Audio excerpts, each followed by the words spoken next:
오늘 저희가 함께 들여다볼 자료는요, 제목부터가 굉장히 도발적이에요. 속을 알 수 없는 사람이 되어라? 감추는 것도 지혜다. 바로 다산 정약용의 시선으로 쓰인 글인데요. 아니, 보통 우리는 솔직하고 투명해야 좋은 관계를 맺는다. 이렇게 배우잖아요. 네네.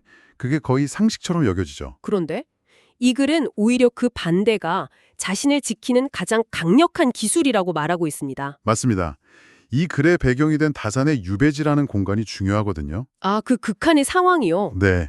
거기는 단순히 물리적으로 고립된 옷을 넘어서 인간의 본성이 가장 적나라하게 드러나는 뭐랄까 극한의 무대였던 거죠. 거기서 다산이 보니까 진심을 토해내는 게 위로가 되기보다는 오히려 자신을 더 깊은 수렁으로 빠뜨리는 족쇄가 되는 경우를 수없이 목격한 겁니다. 와, 그래서 이 글은 우리가 당연하게 여기는 소통이나 솔직함이라는 가치에 아주 근본적인 질문을 던지고 있는 거죠. 바로 그 지점 때문에 이 자료를 꼭 한번 다뤄보고 싶었습니다. 우리가 믿어온 성공적인 인간관계의 법칙이 어쩌면 사실은 나를 더 쉽게 무너뜨리는 함정일 수도 있겠다. 이런 경고처럼 들렸거든요. 네, 충분히 그럴 수 있죠. 현대사회의 통념의 정면으로 도전하는 다산의 지혜. 오늘 그 속으로 한번 깊이 들어가 보겠습니다. 자, 그럼 글이 가장 먼저 지적하는 문제부터 시작해보죠. 사람들은 왜 자기 속마음을 털어놓을까요? 당연히 위로받고 싶고 또 이해받고 싶어서겠죠. 그렇죠. 그런데 다사는 바로 그 행위가 가장 위험하다고 경고합니다. 유배지에서 만난 많은 사람들이 자신의 억울함을 막 토로하고 원수들을 저주하고 네네. 시시비비를 가리느라 하루를 다 보냈다고 하죠. 처음에는 그게 당연해 보였을 거예요. 물론이죠. 하지만 다산은 그들을 관찰하면서 좀 무서운 패턴을 발견해요. 사람은 자신이 내뱉은 말의 포로가 된다는 거였죠. 말의 포로가 된다? 네. 분노를 입에 담는 사람은 점점 더 분노에 찬 사람이 되어갔고 억울함을 되뇌는 사람은 그 억울함의 감옥에서 헤어나오질 못했다는 겁니다. 아, 입으로 쏟아낸 감정이 순간은 후련할지 몰라도 결국 그 말들이 다시 자신의 감정과 생각을 규정해버리는 그런 올가미가 된다는 통찰이죠. 그 부분이 정말 흥미롭네요. 보통 스트레스 받으면 친구한테 전화해서 막 쏟아내고 나면 시원하다고 생각하잖아요. 털어버렸다고 하죠. 네, 털어버렸다. 그런데 이 글은 그게 일종의 착각이라고 말하는 거군요. 그 순간의 후련함이 결국엔 더 큰 감정의 족쇄가 된다. 정확합니다. 그래서는 그걸 감정의 메아리라고 표현해요. 감정의 메아리요? 네. 내가 뱉은 말이 그냥 허공으로 사라지는 게 아니라 내 안에서 계속 울리면서 원래의 감정을 더 키운다는 의미입니다. 그리고 더 나아가서 세상은 생각보다 타인의 진심에 그렇게 큰 관심이 없다고 꼬집어요. 아, 그저 나의 반응을 보고 약점을 파악할 뿐이다. 바로 그거죠. 그래서 다산이 관직 시절에 자신에게 웃으면서 충성을 맹세하던 사람들이 유배길에 오르자마자 어떻게 외면했는지 그 씁쓸한 회고가 나오거든요. 네, 기억납니다. 그때 깨달았다고 해요. 말은 마음을 보여주는 창이 아니라 본심을 가리는 가장 손쉬운 가면일 뿐이다. 와, 정말 뼈아픈 깨달음이네요. 그러니까 누군가에게 내 감정을 쉽게 드러내는 건 상대방한테 나를 이렇게 다루면 됩니다 하고 뭐랄까 조종법을 알려주는 거나 마찬가지라는 거군요. 맞습니다. 아, 저 사람은 칭찬 한마디에 흔들리는구나. 혹은 저 사람은 비판에 유독 약하구나 하는 식으로요. 내 감정의 주도권을 그냥 넘겨주는 셈이네요. 바로 그겁니다. 진심을 자주 드러내는 사람일수록 무게를 잃고 타인에게 쉽게 예측되고 휘둘리는 존재가 된다는 거죠. 자신의 감정 변화를 생중계하듯이 보여주는 건 스스로를 가벼운 사람으로 만드는 지름길이라는 다산의 경고가 그래서 더 아프게 다가오는 것 같습니다. 말을 쏟아내는 게 스스로를 옭아매는 거라면 결국 입을 닫으라는 결론으로 가는데요. 근데 침묵하면 보통 좀 무기력하고 할 말이 없어서 가만히 있는 그런 이미지가 떠오르잖아요. 네, 소극적인 이미지죠. 그런데 다산이 말하는 침묵은 그런 개념하고는 전혀 다른 것 같더라고요. 침묵은 마음이 단단한 자만이 가질 수 있는 여유라는 문장이 아주 인상 깊었습니다. 네, 여기서 말하는 침묵은 결핍의 상태가 아니라 충만의 상태입니다. 내면에서 소용돌이치는 감정이나 생각을 밖으로 쏟아내는 대신에 안으로 다스릴 힘이 있을 때 비로소 가능한 아주 적극적인 행위라는 거죠. 적극적인 행위로서의 침묵이군요. 네, 감정이 막 끓어오르는 바로 그 순간 입을 여는 대신에 한번 숨을 고르는 것. 그게 바로 내면의 질서를 세우는 다스림의 기술이라는 겁니다. 아, 글에 등장하는 그 젊은 학자의 일화가 이 개념을 아주 잘 보여주죠. 그 이야기 기억납니다. 세상의 부조리랑 불공평함을 한탄하면서 매일같이 울분을 토하던 그 젊은 학자요. 맞습니다. 주변 사람들도 처음엔 그를 동정했지만 시간이 갈수록 피곤해하면서 그를 피하기 시작했다고 했죠. 네. 그때 다산이 그에게 이렇게 조언을 해요. 그대는 지금 스스로의 마음을 세상의 소음에 내어주고 있네. 그대의 분노는 세상을 바꾸는 대신 그대 자신을 먼저 무너뜨릴 것이야. 와, 처음에는 그 학자가 발끈하죠. 옳은 말을 하는데 왜 그게 문제냐고요. 그럴만도 하네요. 하지만 다산은 그저 그대의 말이 그대를 지배하게 두지 말게 이 한마디만 남깁니다. 그리고 몇 년이 흐른 뒤에 그 학자가 완전히 다른 사람이 돼서 다산을 찾아오죠. 훨씬 더 차분하고 깊어진 모습으로요. 그 학자가 깨달은 게 대체 뭐였을까요? 몇 년 동안 무슨 일이 있었던 걸까요? 그는 침묵하는 법을 연습했다고 합니다. 침묵하는 법이요? 네, 울분이 터져나올 때마다 말을 삼키고 그 감정이 도대체 어디서 오는지 들여다봤다는 거죠. 그러자 놀라운 사실을 발견해요. 자신의 분모가 순수한 정의감 때문만은 아니었다는 걸요. 아, 인정받지 못하는 것에 대한 조바심, 또 타인에 대한 시기심 같은 것들이 뒤섞여 있었다는 걸 깨달은 겁니다. 와, 자기 객관화가 됐네요. 그렇죠. 침묵은 그에게 상황과 자신을 분리해서 볼 수 있는 여백을 만들어준 겁니다. 그 여백 속에서 비로소 이성이 자라나고 지혜가 싹튼 거죠. 다산 자신도 수많은 정적들의 모함과 공격 속에서 일일이 맞서 싸우기보다 침묵을 택함으로써 자신을 지켜냈다고 회고하거든요. 아, 말로 싸우면 감정의 노예가 되지만 침묵은 감정의 주인이 돼서 가장 고요하게 승리하는 방법이라는 겁니다. 알겠습니다. 감정을 드러내지 말고 침묵으로 내면을 다스려라. 여기까지는 이해가 갑니다. 그런데 여기서 저는 큰 의문이 생기더라고요. 그렇게 속을 꽁꽁 감추는 사람을 과연 누가 신뢰할 수 있을까요? 네, 아주 중요한 지적입니다. 빠르고 투명한 소통을 미덕으로 여기는 시대에는 더더욱 소통하기 어려운 사람으로 낙인 찍힐 수도 있잖아요. 그렇죠.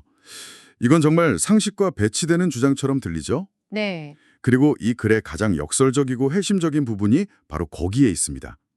다사는 신뢰가 말의 유창함이나 감정의 투명성에서 오는 게 아니라고 단언해요. 그럼 어디서 온다고 보나요? 신뢰는 일관된 태도와 예측 가능한 행동에서 쌓이는 거라고 말하죠. 한번 생각해 보세요.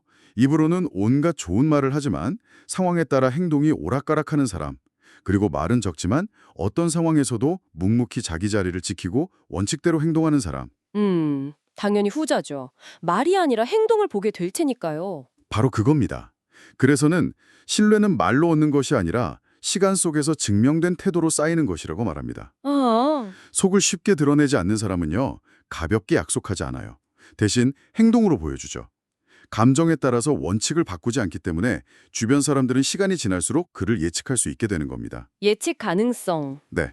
아, 저 사람은 저런 상황에서 저렇게 행동할 사람이야 라는 믿음이 생기는 거죠. 이것이 바로 그냥 투명성과는 다른 차원의 신뢰입니다. 예측 가능성에서 오는 신뢰죠. 아, 그러니까 속을 알 수 없다는 게 무슨 생각을 하는지 몰라서 불안하다는 뜻이 아니라 그렇죠. 감정에 휘둘리지 않아서 그 사람의 행동 기준이 명확하다는 의미로 바뀌는 거군요. 정확합니다. 글에 이런 표현이 나와요. 사람의 마음은 들여다보려 애쓸수록 흐려지고 그저 묵묵히 그의 곁을 지킬 때 가장 선명하게 보인다. 정말 멋진 말이네요. 모든 걸 다 보여주는 관계는 흥미롭지만 쉽게 소모되거든요. 하지만 적당한 거리와 침묵이 있는 관계는 오히려 건강한 긴장감을 유지하면서 깊이를 더해간다는 거죠. 처음에는 속을 모르겠다는 평가가 시간이 지나면서 저 사람은 함부로 말하지 않는 속이 깊은 사람이다.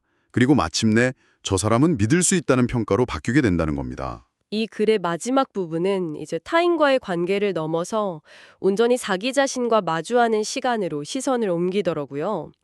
다산에게 유배지에서의 외로움이 처음엔 끔찍한 형벌이었지만 나중에는 자신을 단련하는 최고의 스승이 되었다는 고백이 나오죠. 네, 맞아요. 사람의 목소리가 그리워 내 그림자에게 말을 걸던 날도 있었다. 이렇게까지 고통스러웠는데 그 시간이 오히려 자신을 채우는 기회가 되었다는 게 참 아이러니하게 들렸어요. 우리는 보통 외로움을 피해야 할 대상으로 여기잖아요. 그렇죠? 그래서 끊임없이 사람들을 만나고 SNS를 하고 무언가로 자신을 채우려고 하죠.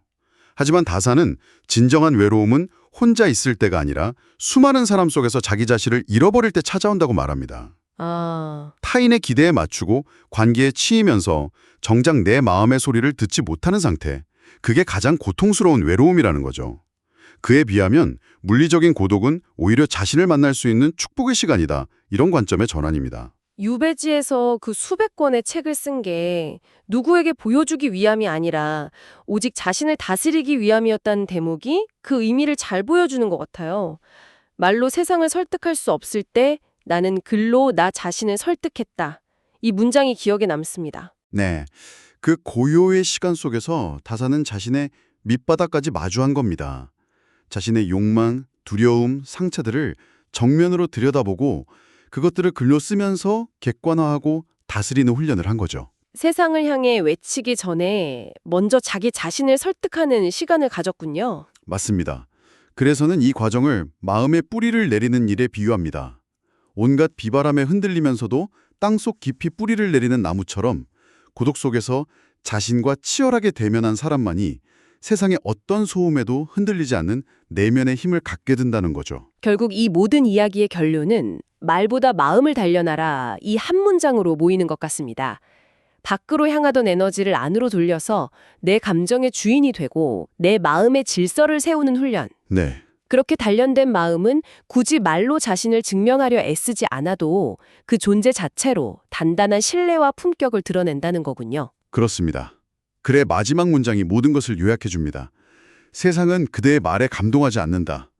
그대의 침착함, 일관된 눈빛, 그리고 어떤 상황에서도 흔들리지 않는 마음의 결이 비로소 사람의 마음을 움직이고 신뢰를 부른다. 아, 삶의 품격은 유창한 말이 아니라 고요한 침착함에서 나온다는 것이 이 글 전체를 관통하는 핵심 메시지입니다. 오늘 우리는 다산 정약용의 시선으로 쓰인 글을 통해 말을 아끼고 속을 드러내지 않는 것이 어떻게 내면의 힘과 깊은 신뢰로 이어지는지 탐구해봤습니다. 솔직함이 최고라고 믿어왔던 저한테는 상당히 생각할 거리를 많이 던져준 시간이었습니다. 오늘 나눈 이야기의 핵심을 다시 한번 짚어보자면 이렇습니다. 첫째, 감정을 쏟아내는 말은 순간의 후련함을 주지만 결국 자신을 옭아매는 족쇄가 된다. 네. 둘째, 침묵은 무기력함이 아니라 내면의 질서를 세우는 적극적이고 강한 힘이다. 셋째, 진정한 신뢰는 투명한 말이 아닌 일관된 태도와 행동에서 쌓인다. 그렇죠. 그리고 마지막으로 고독의 시간은 외로운 형벌이 아니라 자신을 가장 단단하게 만드는 연금술의 시간이라는 것입니다. 속을 알 수 없는 사람이 되어라. 처음엔 이 말이 좀 차갑고 폐쇄적인 태도를 가지란 뜻인 줄 알았거든요. 근데 이야기를 나누다 보니 전혀 다른 의미로 다가오네요. 네, 세선의 온갖 소음과 자극 속에서도 쉽게 흔들리지 않을 만큼 내 마음을 깊고 단단하게 가꾸려는 뜻이었군요. 그럼 마지막으로 이 이야기를 듣고 계신 당신에게 이런 질문을 던져보고 싶습니다. 모든 것을 공유하고 표현하는 것이 미덕처럼 여겨지는 요즘입니다. 만약 당신의 삶에서 의도적으로 드러내지 않을 당신만의 영역을 만든다면 어떨까요? 모든 것을 말하지 않아도 괜찮은 당신 내면의 그 고유한 공간이 오히려 당신에게 어떤 새로운 힘과 자유를 가져다 줄 수 있을까요? 오늘 나눈 이야기가 여러분에게 생각할 거리를 주었다면 긍정적인 피드백을 남겨주세요. 더 듣고 싶은 주제가 있다면 여러분의 의견을 알려주세요. 여러분의 피드백은 다음 이야기를 준비하는 데 큰 도움이 될 겁니다. 다음 이야기들을 놓치지 않으려면 구독과 알림을 설정하세요.